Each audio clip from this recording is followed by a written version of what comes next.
Viewers, it's time for an important conversation between you and I. A conversation about the birds and the bears. Yes, when Rareware and Nintendo got together and made sweet cartoony whoopee, this is what they came up with. It's BANJO-KAZOOIE, one of the legendary Rareware adventures for the N64. Full of cartoony elements and inanimate objects with eyes, BANJO-KAZOOIE was developed by Rare in 1998, the same company responsible for Donkey Kong Country.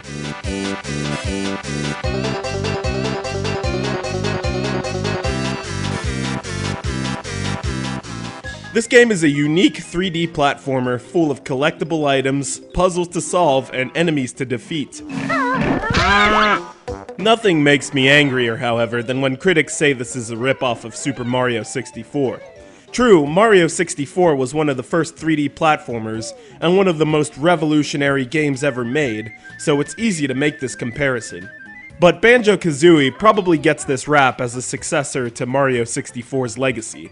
I mean, does this mean that Donkey Kong 64, Star Fox Adventures, and subsequent Mario adventures are all ripoffs as well?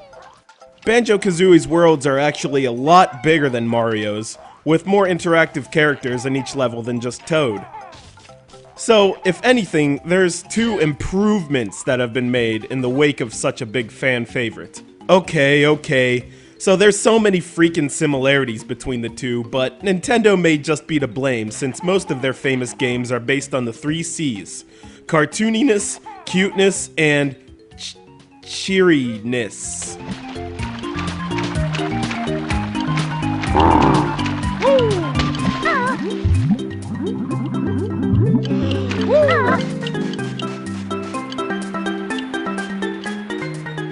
Add them to the Jiggies to stars, eyes on everything, and the quest to rescue a pretty female subject, and in some respects I can understand why folks decided to criticize BANJO-KAZOOIE.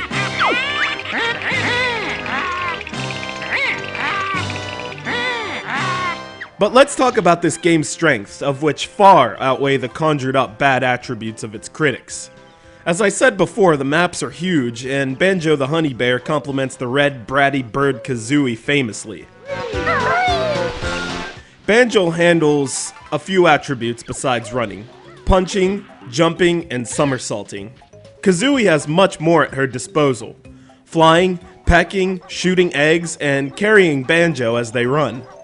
There are also a ton of collectibles in this game. Collect 100 music notes in each world to open note doors. Gates that protect you from going farther into the evil and ugly witch Gruntilda's lair, as she works on a plan to steal Banjo's sister Tootie's cute features.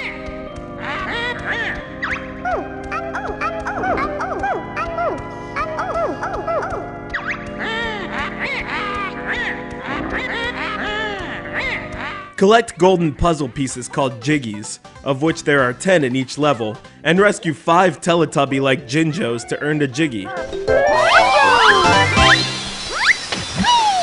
The soundtrack is very creative in that it is interactive and changes when you move from area to area in either Grunty's lair or inside a level.